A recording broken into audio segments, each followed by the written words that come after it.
today was gonna be the day, but they'll never throw it back to you.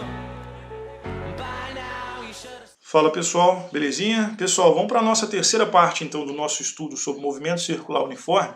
Nessa terceira parte eu quero falar com vocês a respeito da função horária da posição angular, ou seja, a função horária dos espaços do movimento circular uniforme. Nós já fizemos isso anteriormente, nós já fizemos isso lá no movimento retilíneo uniforme, nós estabelecemos uma relação matemática, uma equação matemática para o movimento retilíneo uniforme, só que agora nós vamos fazer isso para o movimento circular uniforme. Então, para isso, o que a gente vai fazer? Nós vamos levar em consideração uma determinada partícula, que vai estar em MCU, em movimento circular uniforme, percorrendo uma determinada circunferência de raio R, certo? Saindo de uma posição SO, tá? Indo para uma posição S em um certo intervalo de tempo T, beleza? Só que nós vamos fazer isso levando em consideração as posições angulares dessa partícula nesse movimento circular, beleza? Então vou levar em consideração, por exemplo, aqui uma trajetória circular. Aqui eu tenho 0, que representa a origem da minha trajetória circular. Esse objeto ele vai sair de uma posição SO, ou seja, em um ângulo ele vai ter percorrido um ângulo θO em relação à origem da minha trajetória, certo? Então ele vai sair dessa posição SO e vai passar para uma posição S, percorrendo então um ângulo θ em relação à minha origem da trajetória, beleza? Então o que eu tenho aqui? Eu tenho aqui o seguinte, ó, o θ0 ele é dado pela posição inicial dividido pelo raio da minha trajetória, certo? A gente já viu isso em videoaulas anteriores. E aqui eu tenho o meu θ, que representa o meu ângulo final, que é dado pela posição final dividido pelo raio da minha trajetória. Então o que eu estou fazendo aqui? Presta atenção. Eu vou demonstrar para vocês a nossa equação do sorvete. Vocês lembram que nós já demonstramos a equação do sorvete? Nós chegamos na relação que S é igual a SO mais ou menos VT, certo? Eu vou fazer essa mesma equação, só que agora eu vou levar em consideração os ângulos que essa partícula, que esse objeto vai descrever ao longo da minha trajetória curvilínea, ao longo da minha trajetória circular, beleza? Então, para isso, o que eu vou fazer? Eu vou partir daquelas relações que nós sabemos da velocidade angular. Nós sabemos que ômega é igual ao quê? A delta θ sobre delta t, beleza? O que é esse delta θ? O delta θ ele representa a variação de ângulo. Ele representa o ângulo final pelo ângulo inicial. Então, ou seja, eu tenho que ômega é igual ao ângulo final menos o ângulo inicial. Isso aqui dividido pelo tempo que ele vai gastar para percorrer esse deslocamento, angular, para ter essa variação de ângulo. Eu vou levar em consideração que ele vai fazer isso em um certo intervalo de tempo t. Então eu vou multiplicar isso aqui cruzado, o que eu vou ter? Que ômega vezes t, ômega vezes t é igual a θ menos θ0, certo? Vou passar então, vou só mudar de lado aqui, então vai ficar ó, θ menos θ0 é igual a ômega vezes t. Vou passar esse θ0 para cá, então vai ficar θ é igual a θ0 mais ômega t. Essa equação representa a função horária angular de um movimento circular uniforme. Então, toda vez que um objeto estiver descrevendo o movimento circular e uniforme, a equação que representa esse movimento vai ser dada por essa equação, por essa relação matemática. O θ representa a posição final do móvel, o θ0, posição angular final do móvel, o θ0 representa a posição angular inicial do móvel, o ômega representa a velocidade angular do móvel e o t representa o tempo desse móvel. Da mesma forma que eu posso interpretar a equação do sorvete como tendo variáveis constantes e variáveis que variam ao longo do tempo, essa equação ela vai ter a mesma relação. Então, por exemplo, quando eu olho para essa equação, o que eu estou vendo? Eu estou vendo que o θ e o t variam, que isso significa? Significa que à medida que o tempo passar, a minha posição angular final também vai passar, também vai mudar, podendo aumentar ou diminuir, vai depender do sinal da sua equação. Tá? Quando eu olho para essa equação, eu vejo que o θ0 e que o ômega são grandezas que nós chamamos de grandezas constantes, elas não variam. Como o meu movimento é um movimento circular uniforme, a minha velocidade angular vai ser o quê? Constante. E a minha posição inicial também vai ser constante. Essa equação ela ainda pode receber um sinal de menos. O que significa esse sinal de menos? O sinal de menos significa que essa partícula está descrevendo está andando na trajetória no sentido contrário. Ou seja, está andando, por exemplo, no sentido anti-horário.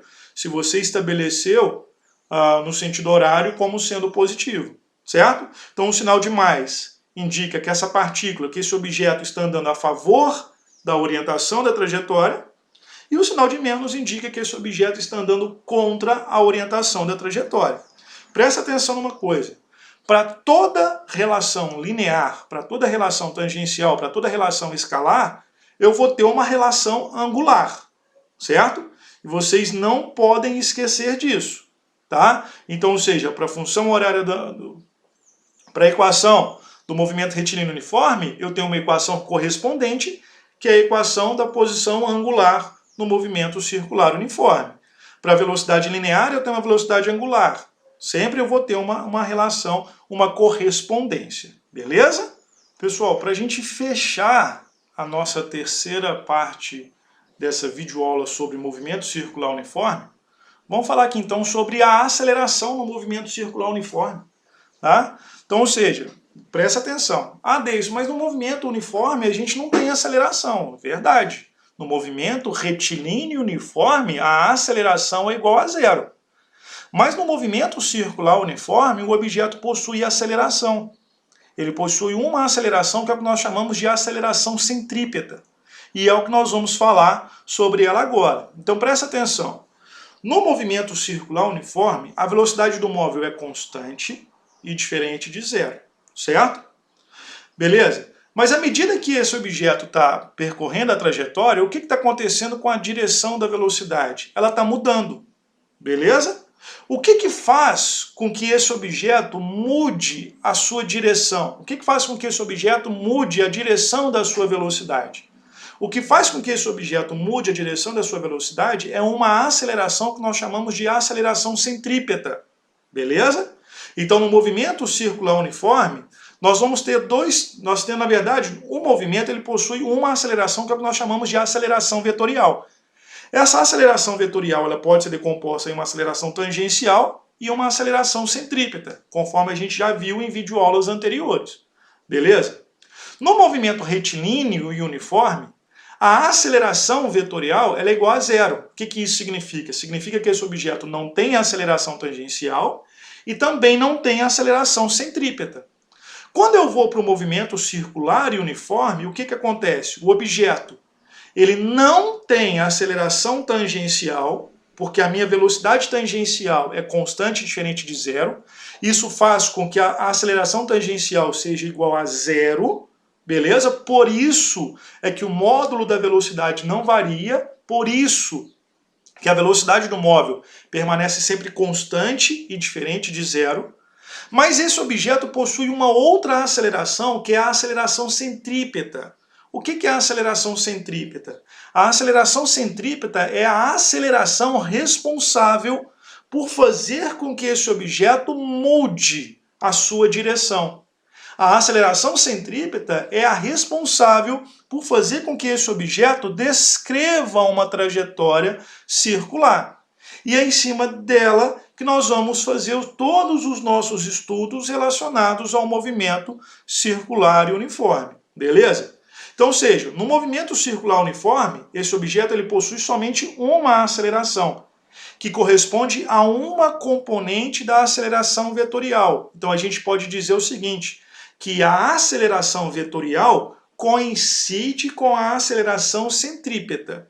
Entre outras palavras, tá? Em palavras, o que eu estou querendo dizer? Estou querendo dizer o seguinte, que a velocidade do móvel vai ser sempre constante e diferente de zero, porque a minha aceleração tangencial é zero, e a velocidade desse móvel vai sempre mudar em intervalos de tempo diferentes, por causa da aceleração centrípeta. Então, ou seja, o que a gente pode dizer com relação às velocidades no movimento circular uniforme? Elas vão possuir sempre, elas vão ficar sempre constantes. Elas vão ter sempre a mesma intensidade, certo?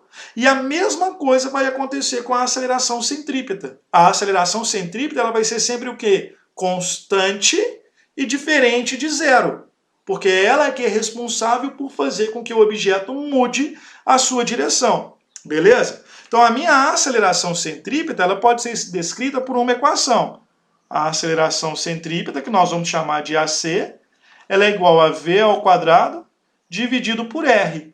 Como a minha velocidade é constante e o raio da minha trajetória é constante, a minha aceleração centrípeta também vai ser o quê? Vai ser constante e diferente de zero.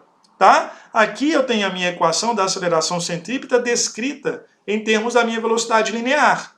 Mas esse objeto, se ele está descrevendo uma trajetória curvilínea, se ele está descrevendo um movimento circular, tá? Eu posso descrever essa mesma aceleração centrípeta levando em consideração não a minha velocidade linear, mas a minha velocidade angular.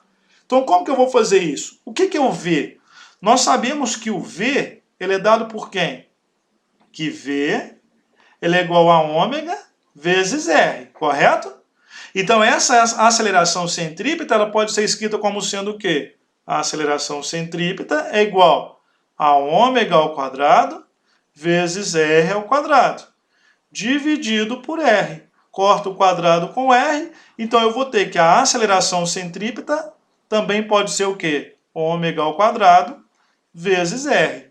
Então essas duas equações que eu acabei de fazer aqui agora representam o quê? Representam a aceleração centrípeta em um movimento circular uniforme. Beleza? Pessoal, encerra aqui essa nossa terceira parte dessa videoaula sobre movimento circular. Espero que tenha ficado claro, espero que esteja ficando claro essa ideia do movimento circular uniforme. Tá? Eu volto numa próxima videoaula, na quarta videoaula sobre movimento circular uniforme, falando sobre a transmissão de movimentos no movimento circular uniforme. Beleza? Então um abraço, fica com Deus e até a próxima videoaula. Tchau!